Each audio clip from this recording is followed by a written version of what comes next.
Alright. I am, um, I've been a part of the restored gospel for 30 years, and I've been a part of a big corporation for over 10 years. And so, um, recently, in the past year, I would say, maybe a little longer, I have noticed some similarities between the big church and the big corporation that I think are interesting. And I really don't have a critique of either. Um, I would say I lean towards not being super appreciative of some of the corporateness of the church or corporations in general.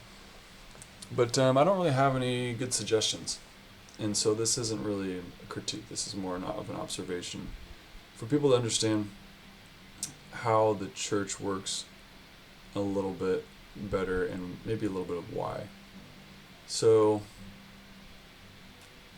the thing I wanted to start off with is that I don't believe, through my studies and research, I don't believe Joseph Smith's first objective was to restore a church. It seems more like his first objective was to translate the Book of Mormon. But even before that, his first assignment from Moroni was to gather Israel, and he seemed very intent on gathering Israel. And it seems as though it didn't occur to him that he was going to establish a church until after he translated the Book of Mormon, and he realized, oh, this Book of Mormon kind of needs a home because nobody's really grasping onto it. I need to create the home for this Book of Mormon to live, because he apparently thought that people were just going to pick up the Book of Mormon and adopt it and be excited about it, the local churches and stuff, and he thought it was just going to take off, and he wouldn't have to lead a church, he would just kind of lead this effort of gathering Israel. And eventually he realized that he was going to be restoring the church. And so he established a church. And I don't remember all the details, but basically you needed a minimum number of participants in order to legally establish a church. And so he got the minimum number of participants legally established on April 6th, 1830. So ever since then, there has been a legal entity of church. And because of that, there has been a legal side to church function for 200 years. Which is fascinating because as a participant in the church, you just go to church, you don't see that. You don't see the legal side of it. You don't see the organization side of it. Like when you're going to church, you don't even know what church you're going to. Like who owns that church? Who owns the building? Who's actually in charge of everything? And this kind of gained another level of interest when I realized that the legality of the church is not something that we use to operate the church. Really, the church, as most members of the church understand it, as most people understand the church, what they're actually referring to is the priesthood organization. Like all of us operate under some kind of priesthood organization because the priesthood is what we call the authority that we've been given by God to organize and exercise what we call keys or covenants or ordinances or rituals. Like we do these things as authorized by God, and all of it falls under the priesthood. But the priesthood is not a legal entity. The priesthood is not recognized by the government, which is great.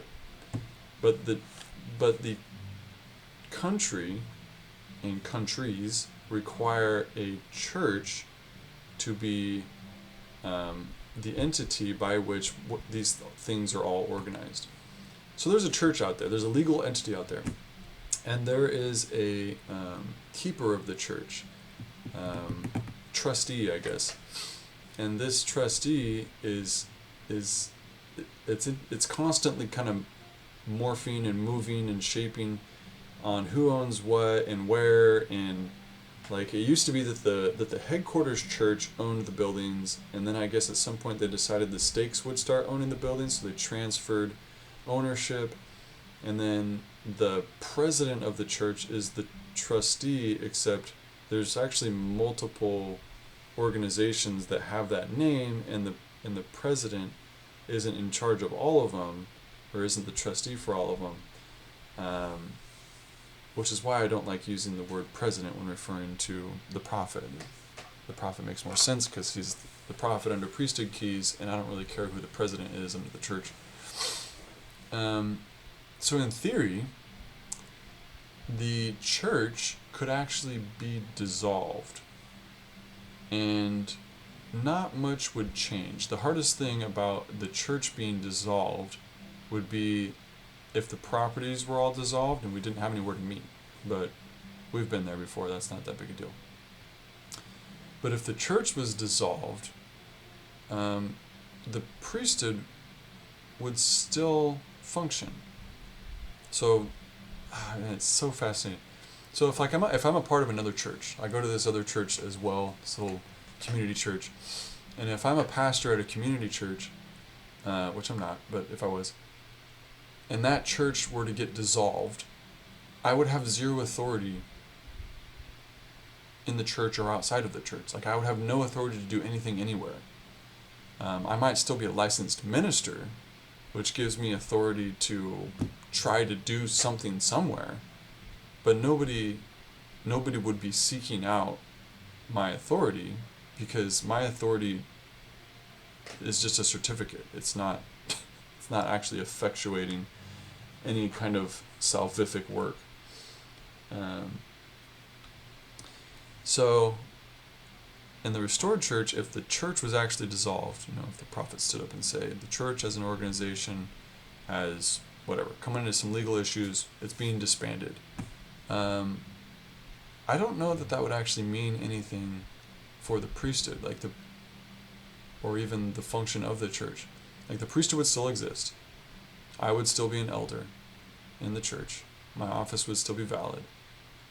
I wouldn't have a church to belong to, but that's fine. I mean, reading through the scriptures, there's lots of priesthood holders that didn't belong to churches that we know of, but they did organize churches and try to take care of people. And we would try and find places to meet, and we would try to carry on and blah, blah, blah, because the priesthood keys are not assigned to a building or even an organization or a certificate. So very fascinating. Anyway, so there's two sides of the church. There's kind of the priesthood salvific stuff, and then there's the church brick and mortar corporate legal tax paying stuff. And the two sides are overseen by the same group of people, which is fine. But they're not, as far as I can tell, they're not connected. They're not required to be the same. So I'm not really talking about the priesthood side of it. That's a different topic. But the other side of it is kind of this corporate side of it that has a lot of management, for example, has a lot of finance, for example, has a lot of overhead, for example. And it operates basically as a corporation. And I don't think that's necessarily a bad thing. I think that's just the way it is. I think that's the way it is mostly because the people who are put into leadership positions, that's kind of the experience they're going to have. I mean, some of them are teachers and some of them are farmers, and but a lot of them come from being a part of corporations, and they've seen how it works for corporations, and so maybe it'll work for a church organization. And I think it does in large part. but there are some things about it that could probably stand to be improved. Anyway, so as a member, especially as a new member, at some point you kind of wake up to that. You kind of wake up to like, oh, there's kind of this corporate side to it. There's like policies, and there's if I need something financial in the church, I've got to have receipts. That's kind of a typical corporate reimbursement type of thing. And and there's study manuals, study guides, kind of like the handbook at a corporation. And there's I don't know, attendance policies, just like there's attendance policies at corporations.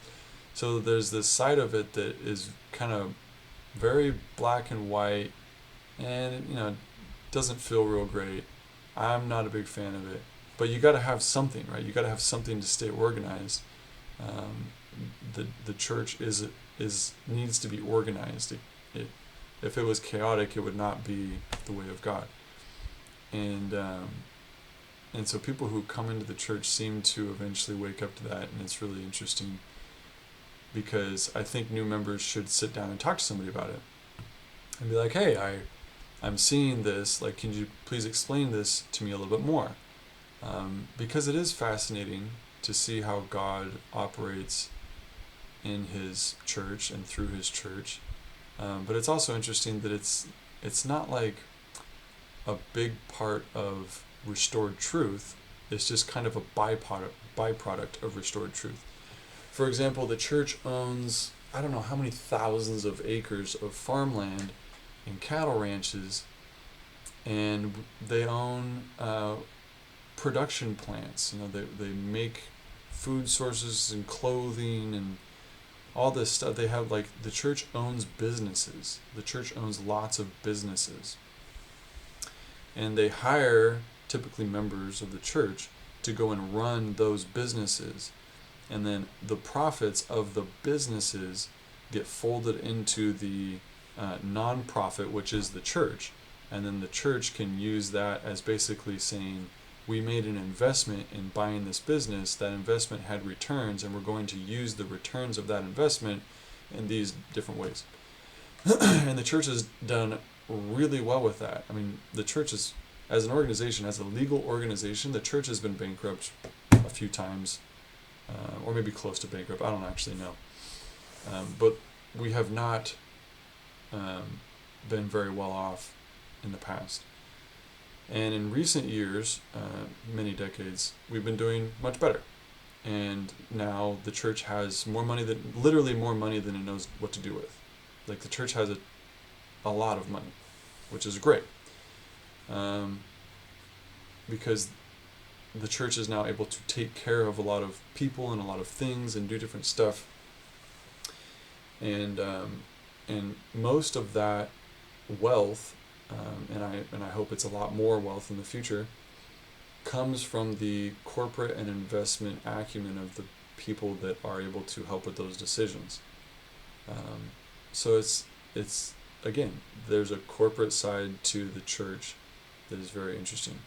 Now, maybe there's a corporate side to the priesthood as well. I personally have not seen that yet. The priesthood still feels very organic to me. Still feels very down to earth, grassroots. And I don't have any experiences with, like, people wanting different priesthood callings or leveraging priesthood callings. And I've heard stories, especially you hear the abuse stories, physical or financial or whatever, which are disgusting. But I do think that the corporate side of the church is so interesting, because it's so easy to have opinions about the church on that side of things and wish that they did things better, because there is still so much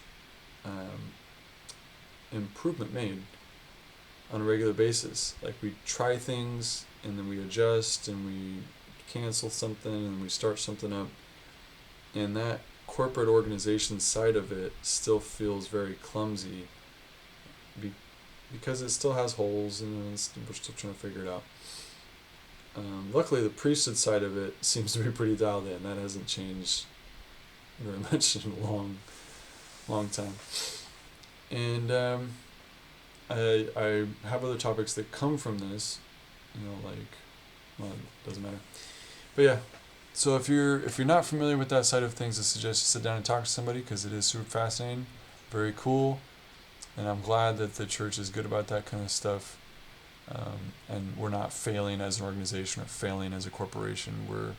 We seem to be getting it right, and I'm grateful that we don't have to worry about that, because having been close to some of these churches that struggle with that side of things, it's a huge distraction and burden, and it's a pain. It's a pain for the members, it's a pain for the leadership, and I'm so glad we don't have to deal with that.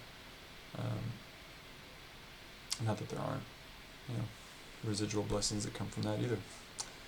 So, those are my thoughts. See you.